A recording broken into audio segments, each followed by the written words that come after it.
आज हम बनाएंगे बहुत ही स्वादिष्ट और क्रीमी मैक्रोनी पास्ता। बनाने का तरीका एकदम सिंपल है, लेकिन खाने में इसका कोई जवाब नहीं। नमस्ते दोस्तों, स्वागत है आपका श्याम रसोई में। तो चलिए शुरू करते हैं बनाना।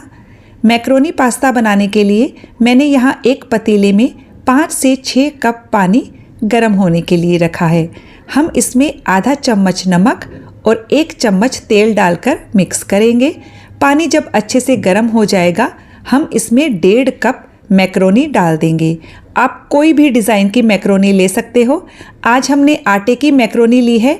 इसे उबलने में थोड़ा सा टाइम लगता है, करीबन 7 से 8 मिनट लगेगा इसे उबलने में। यदि हम मैदा वाली लेते हैं तो उसे उबलने में 4-5 मिनट लगता है। तो हमें 7-8 मिनट के लगभग हो गया है। हम इसे चेक कर लेते हैं। जब आप चाकू से काटेंगे ये आसानी से कट हो जाएगी। अब हम गैस की फ्लेम को बंद करके इसे एक छलनी में निकाल लेंगे और तुरंत ठंडे पानी से धो लेंगे, ताकि इसका कुकिंग प्रोसेसिंग वहीं पर रुक जाएगा। तो ये लीजिए, मैक्रोनी उबलकर तैयार है।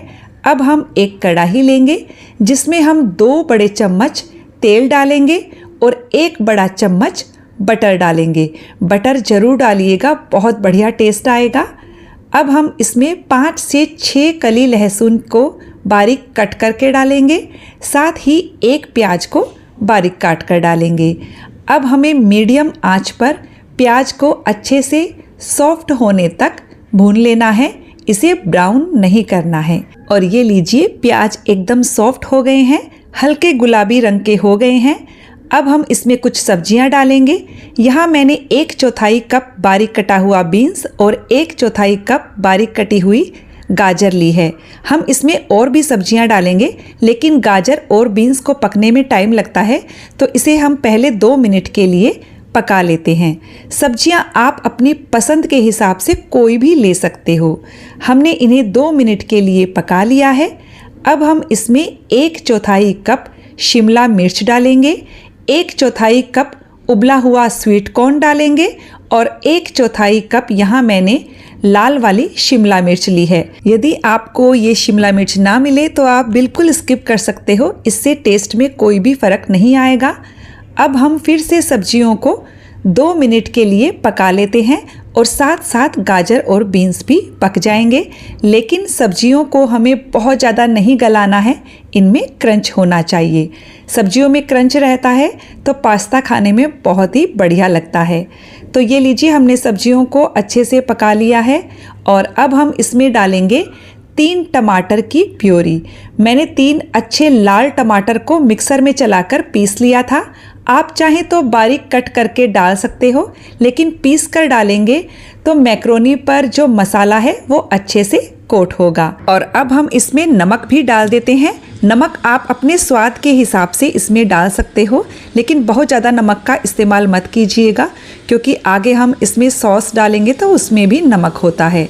अच्छे से इसे मिक्स कर लीजिए और अब हम इसे ढककर मीडियम टू लो फ्लेम पर तब तक पकाएंगे जब तक कि टमाटर क्वांटिटी में आधे ना हो जाए। हमने टमाटर को 5 से 6 मिनट के लिए पका लिया है।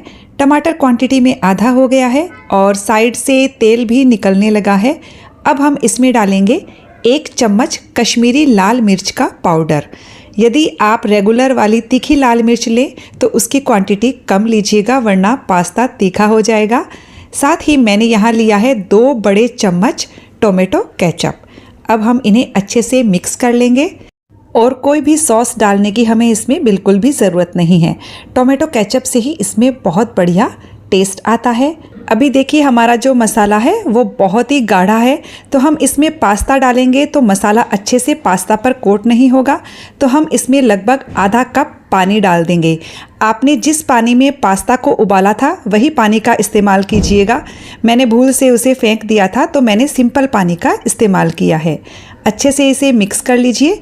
आपको यदि थोड़ा और ग्रेवी चाहिए तो और थोड़ा सा पानी डाल लीजिएगा। अब हम पास्ता को सुपर टेस्टी बनाने के लिए इसमें डालेंगे 2 बड़े चम्मच फ्रेश क्रीम।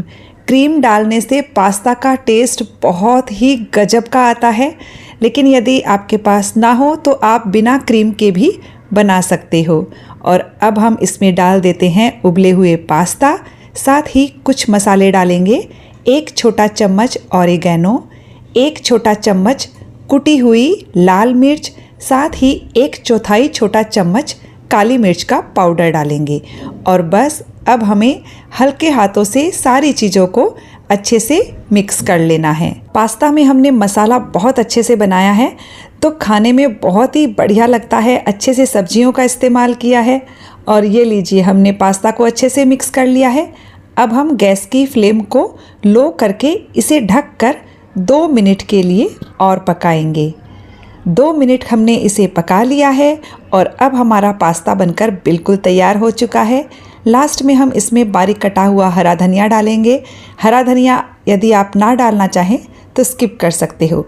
अच्छे से मिक्स कर लीजिए और गर्मा गर्म इसे इंजॉय कीजिए। तो फ्रेंड्स, रेसिपी अच्छी लगी तो वीडियो को लाइक शेयर कर दीजिएगा। चैनल को सब्सक्राइब करने के साथ बेल आइकन प्रेस कर दीजिएगा ताकि मेरे आने वाले वीडियो का नोटिफिकेशन आपको मिल सके।